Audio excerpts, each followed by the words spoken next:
Yes. It is a door that is separating the room that is sufficient with resources from the room that is deficient of the same resources. Yes. So what do?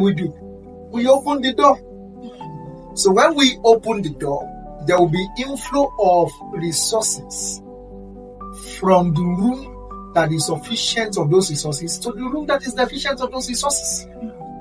So it does mean the room that is living in deficiency, it is a state of weakness. So you see that in human relationship at times we have a state of weakness. As husband, you have a state of weakness. We men, we can be so egoistical. We carry this ego. We don't want to be vulnerable.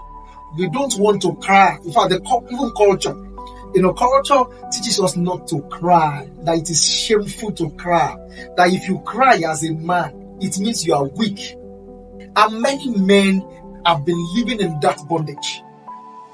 Business, debts in business, relational problem, emotional abuse. Men wouldn't talk on social media. Men don't want to cry. Men don't want to appear to be weak. We don't want to open. We want to, stay and reside in our shell.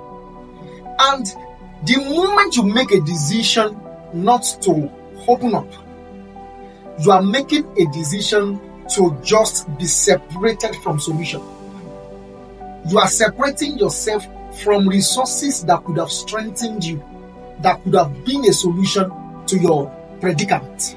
I don't drink, I don't womanize, there's no weed or anything like that, but somebody can just say, I need something. It could even be church.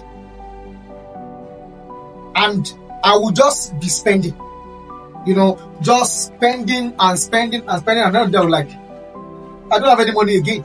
But I realize that is my own weakness, but your own area is actually area of keeping financial records, financial management.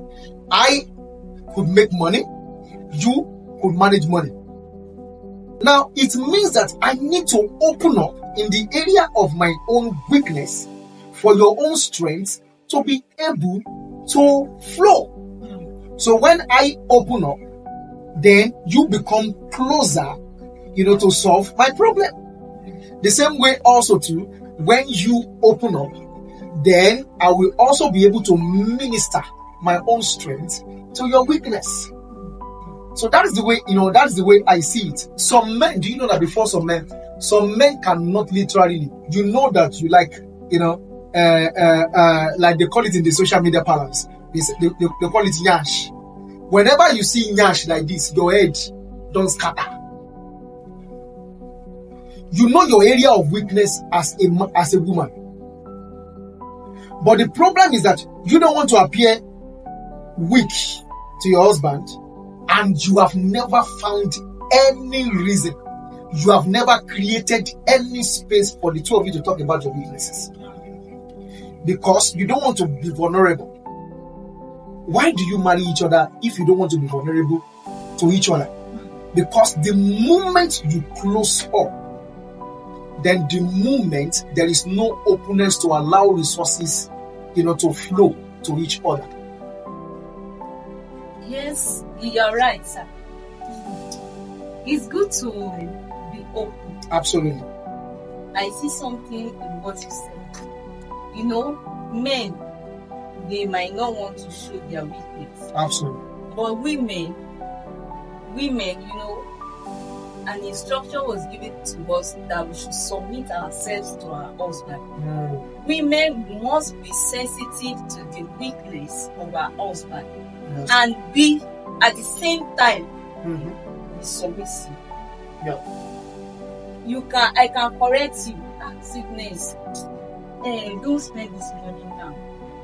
You can use it for something else. And what can we? Let's use it now. We can actually use it for something else. Because I already know your weakness. But in correcting you, in putting you to order, I must be able to submit myself. Though I am trying to correct you, I am trying to lift your hands up. So I must be deliberate about it. My husband, please, I know you want to fall, but I must be able to beg you, to please, on to your persuade. behalf, to persuade You, you. what you're trying to say is that the aspect of submission is that you must be intentional not to sound like you are controlling, Yes. like you are commanding. Yeah, and that will help husbands To open up more. to open up more. But if women don't have that capacity to absorb, to adjust, to persuade. I think it is interesting that submission that we always think to be weak, yes, or to be a factor of weakness is actually strength. Now, because it means a submissive woman is actually persuasive. A submissive woman is actually humble. Yes. A submissive woman is actually wise. You know, a submissive woman is a leader, because it takes a lot of leadership, to be able to submissive. It also means that you are selfless, because you are not just thinking about your own. You are not condescending, like, I'm the one that share it. So you over but because the truth of the matter is that you can actually share that line of advice and something will go wrong. But when you are submissive, you offer counsel in an humble way. Yes, exactly. In a calm way. And I think that is one major area in marriage. A wife, particularly a wife that lacks communication capacity, you see that this man wants to take a wrong step, maybe in the area of finance, maybe in the area of whatever area it is. You just want to get him to do it now in a commanding way. No, you have to do it now. It doesn't work that way. We need to pay attention to how so much ego a man can carry. And the more you are forcing it, if you are forcing it, then you are going to be getting the man to drift away.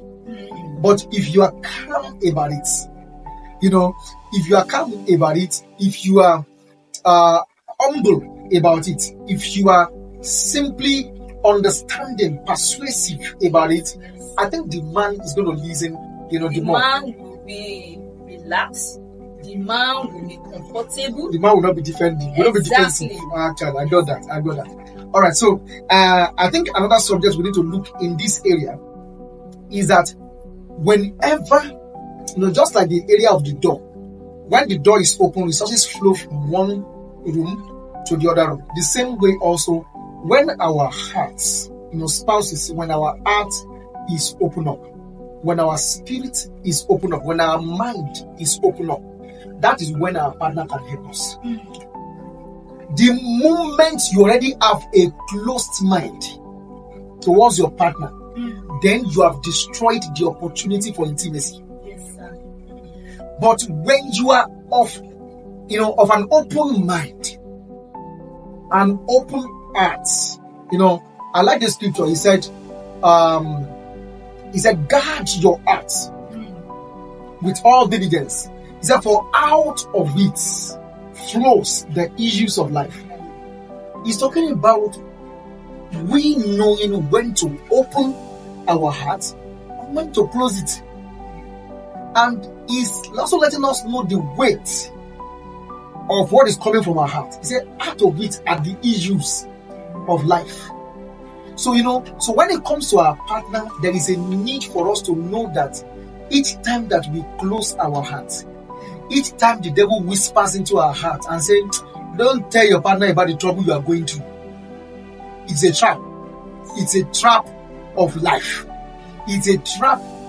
No, because you keep saying, life is leaving your body. And you keep, your mouth shut. You keep your heart, also shut. So we have to be sensitive to that one.